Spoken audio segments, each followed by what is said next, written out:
En manchette aujourd'hui, dossier de l'Arena à Berthierville, une salle pleine attendait les élus municipaux.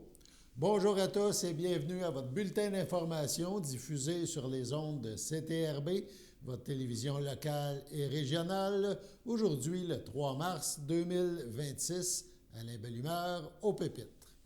Lundi soir, pour une rare fois, il manquait de chaises lors de la séance mensuelle des élus de la ville de Berthierville. Environ 70 personnes voulaient entendre parler du dossier de l'Arena Joanny Rochette. Des jeunes patineurs, des parents, des représentants d'organismes, le club de patin, l'association du hockey mineur, et même des membres de d'autres conseils municipaux, Saint-Cuthbert, Sainte-Geneviève-de-Berthier, Saint-Ignace de Loyola. Sans doute une première. Pour un, le maire de Saint-Cuthbert, Richard Bellumeur, s'est même fait remplacer chez lui lors de son conseil municipal qui se tenait au même moment pour assister à la séance. Le maire Robert Pufal de Sainte-Geneviève et la mairesse Évelyne Latour de Saint-Ignace étaient également sur place, du jamais vu. Rappelons que la ville de Berthierville, face au déficit annuel de plus en plus lourd de l'Arena, a amorcé un processus qui pourrait mener à la vente de l'édifice. Plusieurs craignent aussi une éventuelle fermeture de l'Arena qui a besoin d'investissements majeurs. Berthierville ne veut plus supporter seul le poids financier de cet équipement qu'elle juge régional et non local. Des jeunes patineurs ont aussi remis au conseil municipal des lettres fort touchantes illustrant l'importance de l'Arena pour eux. Chaque élu de Berthierville en a lu une en public. Les jeunes présents ont eu droit à des applaudissements. Pour eux, l'Arena, c'est une deuxième maison. C'est l'endroit où ils côtoient leurs amis. Juste avant la période des questions, qui a duré une bonne heure et dont le seul sujet fut l'avenir de l'Arena, le maire de Berthierville, Pierre Lahaye, a tenu à présenter un portrait de la situation. Voici un extrait de son intervention. En février 2025, on a continué nos recherches, nos actions avec des rencontres avec les attachés politiques, la ministre. Même chose en mars 2025, il y a eu des lettres qui ont été envoyées au ministre de l'Éducation, Bernard Drainville, ministre des Sports et Loisirs aussi, Isabelle Charest. Il y a eu des rencontres aussi avec des promoteurs aussi pour une possibilité, là, à un certain moment donné, d'intérêt au niveau de l'Arena. Je voulais juste vous exprimer qu'il y a eu des démarches de fait depuis les 2 dernières années là-dessus. Suite à ça, l'infrastructure sportive, l'Arena, c'est une infrastructure sportive dispendieuse qui ne peut être supportée par une petite ville de 4600 habitants. Il faut un regroupement et un engagement financier régional pour maintenir l'Arena. Berthierville se situe au centre du territoire du pôle Berthier, desservi et à proximité du pôle est de la Valtrie. Donc, on a vraiment une position centrale. Étant donné une ville de centralité, les citoyens des municipalités environnantes se déplacent et utilisent les services à Berthierville, et beaucoup y travaillent même. 17% des utilisateurs sont des résidents de Berthierville. 83% proviennent des municipalités environnantes. Donc, si on regarde le déficit de 300, si on prend cette année, le déficit de 359 297, ça représente pour le citoyen un 5 cents du 100 $ d'évaluation. On peut donner un exemple là-dessus. Sur une valeur de maison moyenne de 308 129, c'est 158 $ de plus sur le compte de taxes du citoyen de Berthierville. Vous pouvez extrapoler dépendamment de la valeur de vos propriétés. Maintenant, la contribution de Berthierville. Berthierville, les remboursements des frais d'inscription aux résidents de Berthierville est de l'ordre de 65% actuellement. L'association, puis là, il y a eu une résolution de passer aussi pour une augmentation à 75% des frais d'inscription, du remboursement des frais d'inscription. Donc, si on parle en ce moment, au niveau du hockey mineur, c'est 21 776,50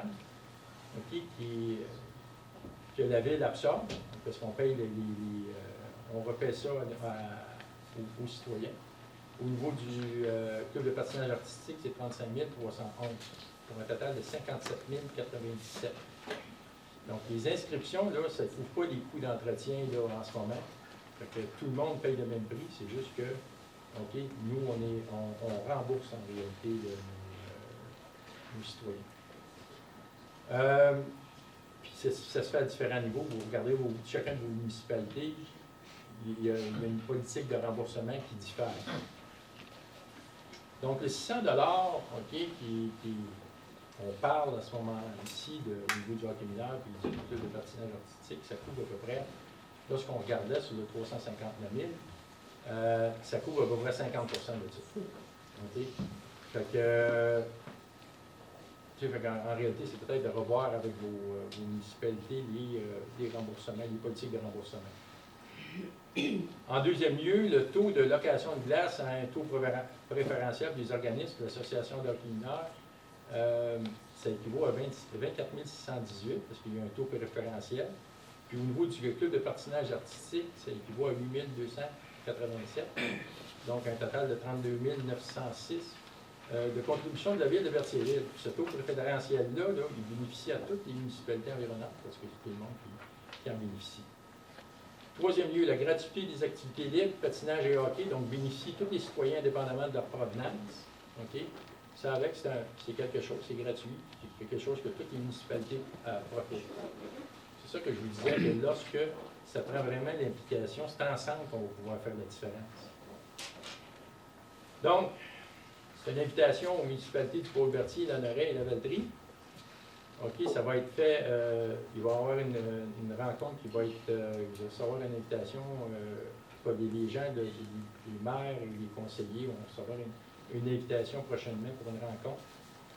Ça, malgré les rencontres précédentes qu'on a eues, qui ont été tenues, on veut continuer à travailler, à trouver ensemble c'est quoi les voies qu'on peut trouver ensemble. Donc, nous sommes prêts à discuter et travailler avec les municipalités ensemble équitablement dans une vision commune. Donc, à vous les citoyens, les municipalités des Paul-Berthier et la Valtrie, de vous faire entendre auprès de vos municipalités respectives. De la même façon que vous êtes venus en grand nombre ce soir, donc il est important que vous exprimiez vos positions, étant donné que vous connaissez un peu plus maintenant le dossier. Suite aux explications du maire Pierre Lahaye, la période de questions s'est ouverte. Un parent de 2 enfants, tout d'abord, pris la parole. On entendra aussi dans les extraits à venir le maire Lahaye et le conseiller Jean-François Frenière intervenir. On écoute ces extraits. Bonjour, Martin Saint-Jean, je suis résident de Berthierville, sur Ricolleau. Je vais parler en mon nom personnel, au nom, dans le fond, de papa de 2 enfants qui utilisent l'Arena. Ma question est la suivante. Présentement, là, de ce que je comprends de l'adoption de règlement d'aujourd'hui, c'est qu'on est juste un coup trop tard dans le sens que le règlement a été adopté aujourd'hui sur le 600 $, là, sur les frais supplémentaires pour amortir. Donc, ma question, c'est pourquoi les gens, les occupants, ceux qui sont à l'Arena, on n'a pas été mis au fait que ce règlement-là s'en venait. Je suis certain que le mois passé, la salle était vide. Personne n'était au fait de ce qui s'en venait. Là, présentement, on se retrouve devant un fait accompli. Là, moi, ma question, c'est est-ce que on trouve ça normal présentement de prendre en otage des enfants avec un 600 $ supplémentaire qui va faire en sorte que probablement que la majorité des familles ne pourront peut-être pas faire patiner leurs enfants l'an prochain, ce qui va créer probablement la fin du club de patin, parce que s'il n'y a pas d'enfants qui patinent, c'est impossible que les gens de Berthier, le peu de patineurs de Berthier puissent assumer l'ensemble des frais de glace. Donc moi, ça veut dire que mes enfants, l'année prochaine, ça se peut qu'ils ne patinent plus ici. Là, après ça, qu'est-ce qui va arriver? Vous allez nous dire que l'Arena, finalement, ne sert plus à grand-chose parce qu'il n'y a plus personne dedans. Puis après ça, on va redevenir dans le fait accompli de dire on a un Arena qui ne sert à rien, donc aussi bien s'en départir. Puis comme elle sert à rien, aussi bien la démolir. On s'en va dessus là. Parce que c'est ce que je me pose comme question, puis je suis convaincu que je parle pour l'ensemble des personnes qui sont On est ici. bien parti pour le faire. J'aimerais bien avoir des vraies réponses, puis pas des peut-être que. Puis aussi, j'en profite, je sais qu'il y a des gens des autres municipalités qui sont là. Pouvez-vous, s'il vous plaît, vous asseoir puis trouver des vraies solutions pour un aréna régional? Pas juste à Berthier, pas juste. Entendez-vous, je pense que les citoyens veulent vous entendre. Il n'y a pas eu de remise de documents, mais il y a des enfants qui ont été portés des lettres. Puis je vous invite à les garder pour votre réunion. Et peut-être en profiter pour faire une petite lecture ensemble. Vous allez peut-être comprendre que c'est important, tu sais. C'est important. Puis soyez transparents avec nous. Soyez transparents avec les associations. Puis pas nous mettre devant le fait accompli. Parce qu'il n'y a rien de plus frustrant que d'être devant un fait accompli. Puis après ça, ça laisse planer un paquet de discussions, un paquet de suppositions, puis il n'y a rien de clair. Merci.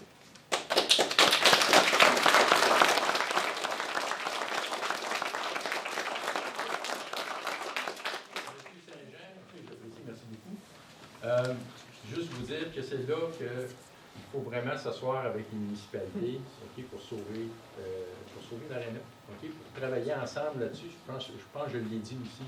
Oui, il y a eu des rencontres qui ont été faites, mais il faut vraiment s'asseoir. Puis ça prend de l'engagement. Là, on n'est plus à l'intention, on est dans l'engagement. OK, c'est ça. Il faut trouver la façon qu'on puisse arriver ensemble à trouver une solution à ça. Là. Est-ce que c'est seulement les personnes de Berthier qui peuvent déposer un commentaire ou une question? Ben, en ce moment, oui, M. Lalumeur. OK, mais à d'autres endroits, c'est ouvert à tout le monde. À Berthier. Oui. Moi, j'habite à Lanarelle, mais j'ai des bâtisses à Berthier. Je paye pareil des taxes. Je veux juste faire un complément pour la question à... Demandez-moi oui, n'oubliez pas ça. OK, oui, vous pouvez y aller, M. Prégnard. Juste pour faire un complément pour la réponse à M. Saint-Jean. Dans le fond, le 600 $, ça n'a pas été un calcul, ça n'a pas été un chiffre en l'air qu'on s'est dit, bon, on va mettre 600 $ à tout le monde, puis on va rembourser. On a vu les dettes. Là, chaque année, c'est environ de 300 000 à 400 000 de dettes. On s'est dit, pour l'année 2026, la nouvelle année qui s'en vient, on va mettre 600 $, puis les 600 $, ça correspond environ à la moitié de la dette. Fait que si on perdait environ 400 000 par année, on s'est dit que les 600 $, on va aller chercher en grosso modo autour de 180 000. Donc, on va absorber la moitié de la dette, puis l'autre moitié, ben, c'est parce que chez nous, l'Aréna, on va l'absorber. On va le mettre sur les taxes des citoyens. Le 200 000, on va le mettre sur les taxes, c'est 0,051379, donc à peu près 5 sous sur ces comptes de taxes, et qui vaut à peu près entre 150 et 300 pour certaines personnes sur le compte de taxes.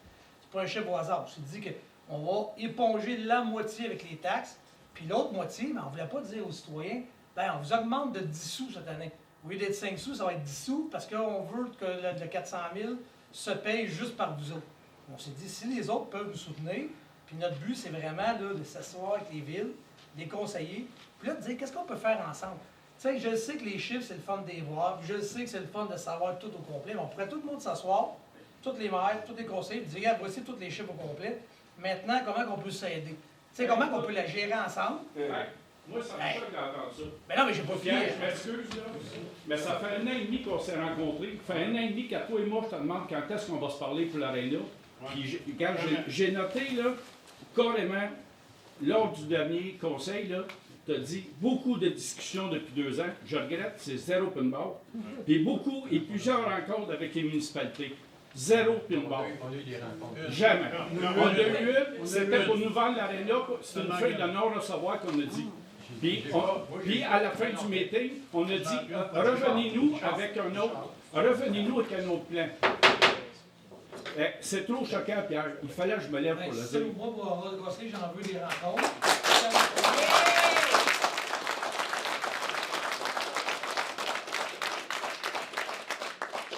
Je comprends votre situation. La seule affaire que je vous demande, c'est du respect, OK, dans le... J'aimerais ça être respecté aussi, parce qu'on dit n'importe quoi sur moi, là. Je n'ai pas dit n'importe quoi. J'ai dit qu'il y avait eu des rencontres. Puis oui, il y avait eu des rencontres à 2023. Il y avait eu des rencontres à 2023 puis des rencontres à 2024. OK? OK? Oui. il y a eu des rencontres. OK? Fait que, mais regarde, on n'est pas arrivé à une entente. Je n'ai pas rien dit de mal, c'est juste dit qu'on n'est pas arrivé avec une entente. OK? Il n'y avait rien de mal. Non plus, il n'y a rien de mal. Rien de mal. Non, mais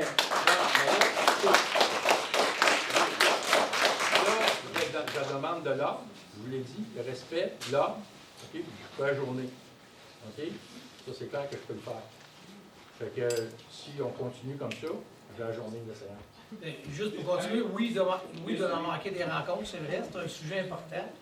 Puis moi, j'y crois, puis j'ai écrit un post justement parce que je crois que là, tu sais, il y a 10-15 ans, je n'étais pas là. Mais là, je pense que à partir de maintenant, là ça serait bon qu'il y ait beaucoup de rencontres, d'être transparent au maximum. Puis quand il y a des interrogations des autres villes, ben de tout de suite les savoir, puis de tout de suite les gérer, de ne pas s'éterniser comme on a peut-être fait dans le temps, je le disais, puis comme on a peut-être fait les 2 dernières années, en faisant pas assez de rencontres. Je suis bien d'accord avec ça. S'il n'y a pas eu assez de rencontres, ben, on va prendre le blanc comme conseiller, puis les autres, ben, ils diront ce qu'ils veulent. Mais moi, je trouve que c'est vrai qu'on n'a pas eu de grande rencontre. Puis, qu'est-ce que je conseille, c'est, moi, c'est pas tout le monde averti à payer. C'est quoi le juste milieu? Je ne sais pas, le juste milieu, il faut discuter ensemble, puis dire, ben, on va faire tel projet, des solutions, là, si on se met beaucoup de monde ensemble, je pense qu'on peut trouver des très bonnes solutions.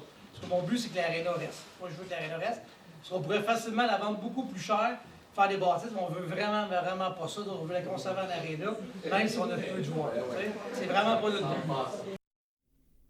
Suite aux échanges qualifiés de constructifs, notamment par le conseiller Jean-François Frenière, dans un post publié sur les réseaux sociaux au lendemain de la rencontre, donc aujourd'hui, une conclusion. L'Aréna est un actif important pour nos communautés et les élus de Berthierville ont conclu de relancer les discussions de façon franche et ouverte avec les municipalités voisines.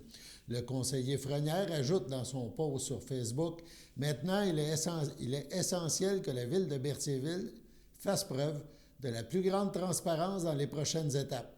Il est aussi important qu'elle organise des rencontres de partage et de collaboration entre municipalités afin d'ouvrir un vrai dialogue régional. » Donc, un dossier à suivre et CTRB vous diffusera l'ensemble de la séance du conseil municipal dans les prochains jours sur nos ondes. Parlant de patinage, et on voit l'importance que peut avoir un aréna, Jasmin Adam Charland a vécu un moment inoubliable en remportant l'or dans la catégorie juvénile, moins de 14 ans, aux Jeux du Québec. Il a offert une performance solide et inspirée, décrochant au passage son meilleur pointage à vie, soit 31,78. Le point culminant de son programme, son tout premier double axel réussi en compétition. Un saut qu'il a exécuté avec confiance et détermination. Toute l'équipe du patinage artistique et tous ceux et celles qui suivent leur exploit de ces jeunes le félicitent et lui disent « Bravo, champion ». Sur ce, on passe à la pause. Votre station de télévision de Berthierville vous invite cordialement à son bingo hebdomadaire télédiffusé tous les samedis matins dès 9h30. Depuis longtemps, les fans de CTRB se divisent le joyeux montant de 600 $ chaque semaine à cette joute de bingo. N'oublions pas non plus le super bingo mensuel d'une cagnotte de 2000 $ que vous pourriez vous partager chaque premier samedi du mois. Un moment de fébrilité qui pourrait devenir payant pour plusieurs d'entre vous. Pour vous procurer ces fameuses cartes de jeu, les dépositaires participants sont à Berthierville, le dépanneur Formule 1, la station-service Armois sur le boulevard Gilles Villeneuve, le marché IGA Extra Famille Mont-d'Or sur la rue Gabrielle Brissette, le marché Métro Boucher sur la rue Notre-Dame et la pharmacie Proxime sur la rue Frontenac. À Saint-Ignace-de-Loyola, le dépanneur Proxy sur la rue de la Traverse, la boucherie Aldo sur le rang Saint-Michel. C'est donc un rendez-vous hebdomadaire chaque samedi matin à 9h30 sur les ondes de CTRB, votre télévision locale et régionale, celle-ci toujours en haute définition. Toute l'équipe de CTRB vous remercie de votre fidélité et vous souhaite bonne chance.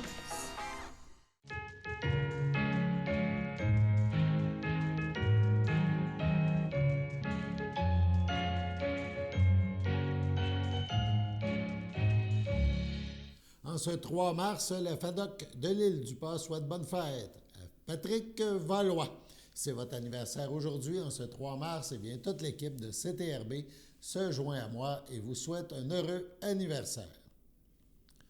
Le député de Berthier-Masquinongé, Yves Perron, dresse un bilan plutôt sombre de la semaine parlementaire à Ottawa.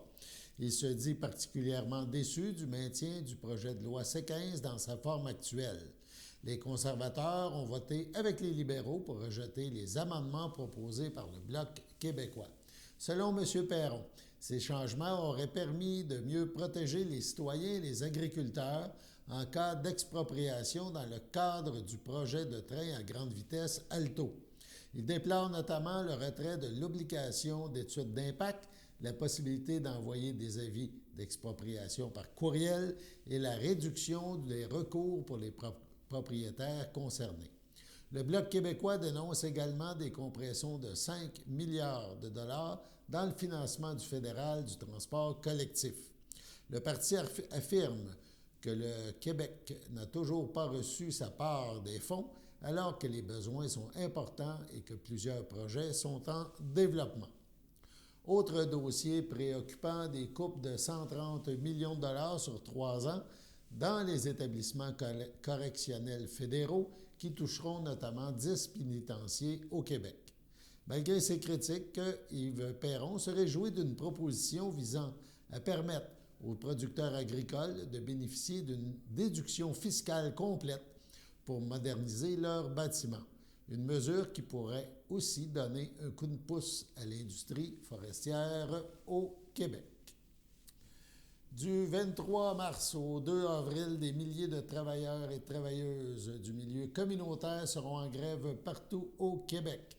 Ils dénoncent le sous-financement chronique du secteur et réclament des investissements durables de la part du gouvernement du Québec.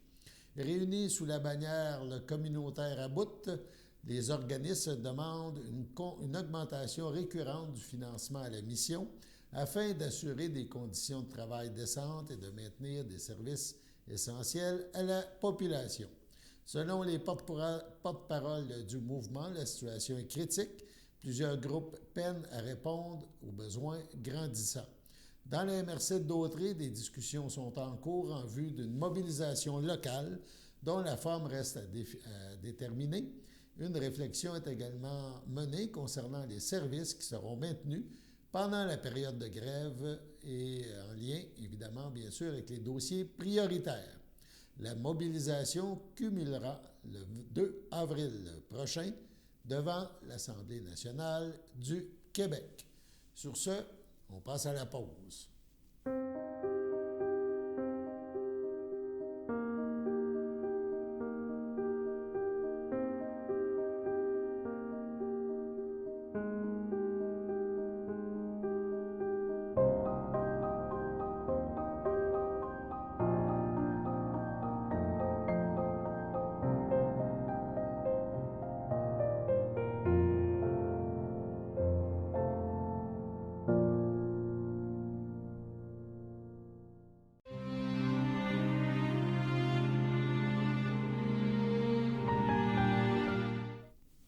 Au CHDL de Saint-Charles-Borromée, le 27 février dernier, à 86 ans, est décédé M. Noël Coulombe, époux de feu Estelle Larry, demeurant à Sainte-Geneviève de Berthier. Il laisse dans le deuil ses enfants, Maryse Coulombe, Sylvain Lafleur, Christine Coulombe, Denis Gaucher, Yves Coulombe, sa petite-fille Molly Bergeron, William Bailey, ses arrière-petits-enfants Théo et Abby Bailey, ses sœurs, ses frères, ses beaux-frères et belles-sœurs. Victoire Coulombe, Pierre Cloutier, Marie-Ange Coulombe, feu Humberto Rizardo, Diane Coulombe, Michel Coulombe, Diana Lapointe, Christian Coulombe, Dominique Coulombe, ainsi que plusieurs neveux, nièces, autres parents et amis. La famille vous accueillera samedi 14 mars 11h au salon funéraire Efterio à Saint-Thomas, situé au 46 rue des Érables. Suivront les funérailles en l'église de Saint-Thomas à 14h. M. Coulombe sera inhumé au cimetière de Saint-Thomas le même jour. Au CHDL de Saint-Charles-Borromée, le 15 février dernier, à 82 ans, est décédée Mme Gaétane Latour, épouse de feu Gérard Moreau, demeurant à Saint-Ignace de Loyola. L'ayant précédé son fils Daniel, elle laisse dans le deuil ses fils Marc Moreau, Lucie Majot, Luc Moreau. Ses petits-enfants, Jean-Sébastien Moreau, Frédéric Moreau, Valérie Moreau et des Chevaliers. Ses arrière-petits-enfants, Daniel, Héléna, Raphaël et Élie.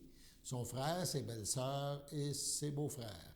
Gilles Latour, feu Rolande Fafard, feu Raymond Latour, Thérèse Blais, Michel Moreau, feu Huguette Moreau, Jacques Laforêt, Pierrette Laforêt, feu Gilles Moreau, feu Nicole Moreau, feu André Champagne, ainsi que plusieurs neveux, nièces, autres parents et amis. La famille vous accueillera samedi 7 mars midi au complexe funéraire Thériault, 741 rue Notre-Dame à Berthierville. Suivra une liturgie à la chapelle du complexe à 14h30. Madame Gaëtane Latour sera inhumée au cimetière de Saint-Ignace de Loyola à une date ultérieure. Au CHDL, le 17 février dernier, à 80 ans, est décédée Madame Mireille Goulet, épouse de feu Yvon Mondoux, demeurant à Berthierville. Elle laisse dans le deuil sa fille Nancy Mondoux, Serge Francoeur, sa petite-fille Anaïs Dupuis, Tommy Girard, ses sœurs, son frère, ses beaux-frères et belles-sœurs.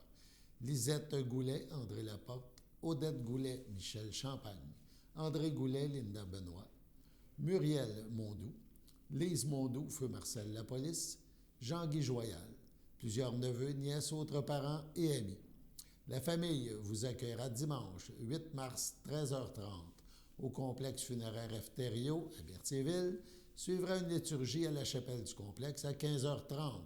Madame Goulet sera inhumée au cimetière de Berthierville à une date ultérieure.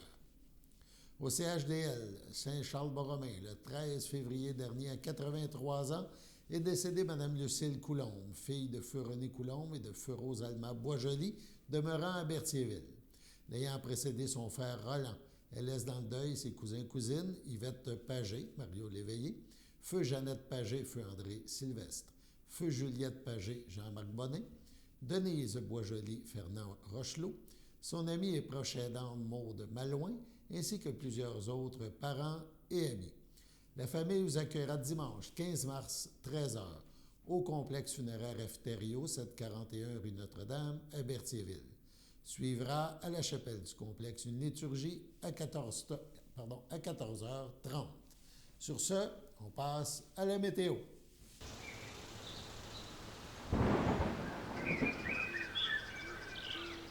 Bienvenue à votre météo de cette semaine. Aujourd'hui, mardi soir, ce sera plutôt nuageux. Une température de -4, un temps ressenti de -6. Mardi nuit, ce sera un ciel variable. Une température de -8, un temps ressenti de -14. Mercredi matin, ce sera ensoleillé avec passage nuageux. Une température de -4, un temps ressenti de -10. Mercredi après-midi, ce sera un ciel variable, une température de 4, un temps ressenti de 0.